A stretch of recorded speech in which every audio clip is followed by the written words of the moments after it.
No tänne pääsee isolla veneellä mitä parhaiten, jos haluaa harrastaa veneilyä, niin tänne voi tulla retkiveneellä. Isoja veneitä on ollut tuossa meidän rannassa, niin kuin meillä itselläkin oli aikaisemmin semmoinen merikelpoinen vene. Mutta sitten tuossahan on vain 600 metriä toi välimatka, niin me ollaan käytetty siinä aina vähän semmoista pienempää venettä. Mutta jos tahtoo, niin voi veneillä myös isolla veneellä, että ranta on niin paljon syvää ja siinä on 2 poijua ison veneen kiinnitystä varten. Me tultiin tänne Ruovedelle 86 ja ollaan tykätty olla täällä tosi paljon.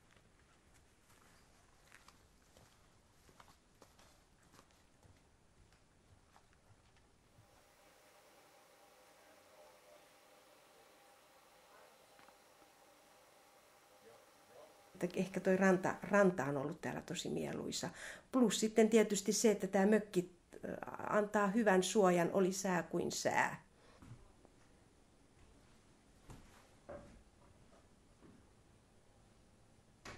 Parvi, jossa voi seistä ja mistä on aivan upeat näköalat tuonne Tarjannevedelle, niin se lisää tätä asumismukavuutta, kun siellä on nukkuminen tuolla parvessa. Se on niin kuin, sanoisinko, että erittäin hyvä. Sille, että jos haluaisi työskennellä täällä, niin netti toimii ihan moitteettomasti. Tämä katsoi ihan tälleen kiinnostuksesta, kun mä ajattelin, että jos itsellä olisi tämmöinen vastaava paikka, niin kyllä mä kiinnostaisi tehdä töitä mökilläkin ja täällä se onnistuisi.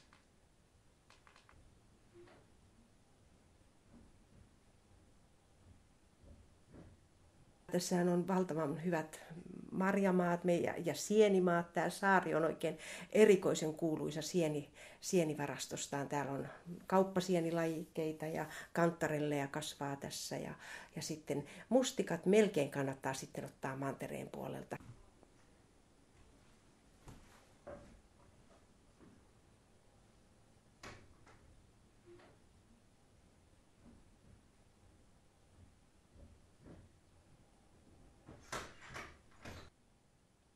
Ja sitten tässä keittiön päällä on toinen parvi, missä voi myös nukkua.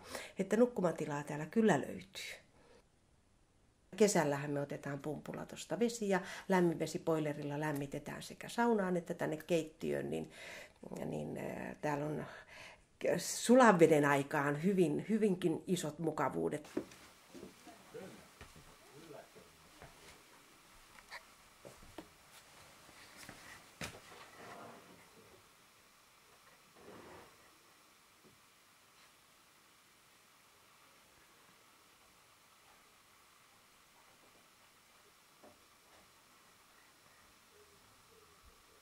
Saunakamarissa pystyy nukkumaan 2 ja sitten tässä on niin sanottu kesähuone, missä loistavasti nukkuu vielä 2 ihmistä. Ja tässä on vielä sitten semmoinen yksi pikkuinen vajarakennus, missä meidän nuoret nukkuu aikaisemmin, kun ne oli täällä. Me ollaan oltu täällä jopa tammikuussa, että tämä on tosi lämmin mökki. Täällähän on sähkölämmitys ja sitten vielä toi ilmalämpöpumppu, joka takaa sen lämmön. Ja sitten on tämä puuhella ja sähköhella ja takka. Tätähän sanotaan tätä Tarjannevettä, että tämä on niin kuin meidän Turun saaristo täällä sisävesillä, just tämän saarien runsauden takia. Ja veneilijät niin vallankin suosii tätä, koska täällä on tosi paljon vapaita rantoja, mihin sä voit rantautua. No ehkä ne on tykännyt tosi paljon siitä, että tämä on länsiaurinko tai auringon lasku tulee tähän. Ja niin kauan kun aurinko on yhtäänkään näkyvissä, niin se näkyy tuohon meidän rantakalliolle ja tuohon isolle rantalaiturille. Että siinä se on ihan pistämätön paikka viettää iltaa. Että hyvin paljon veneilijät, tässä on Vilppulan veneilijöiden tukikohta tuolla 10 kilometrin päässä. Että tässä, ja kun tämä on tämä Syvingin salmi, niin tästä kulkee paljon veneitä. Muun muassa tämä vuorolaiva Tarjanne menee tästä ihan meidän Kivenheiton päästä.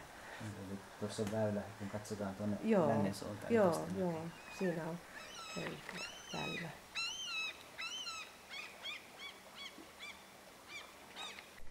Että tästä aukeaa sitten virroille ja Tampereelle toiseen suuntaan ja Virroille toiseen suuntaan. Pääsee sitten sieltä Virroilta vielä eteenpäin Herraskosken kanavaa pitkin tuonne Toisvedelle.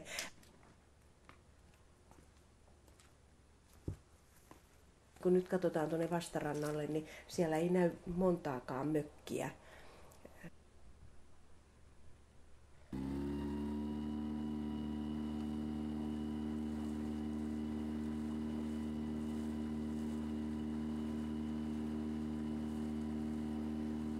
Tämä on 9 hehtaarin saari ja tässä on vain ainoastaan yksi mökki meidän lisäksi.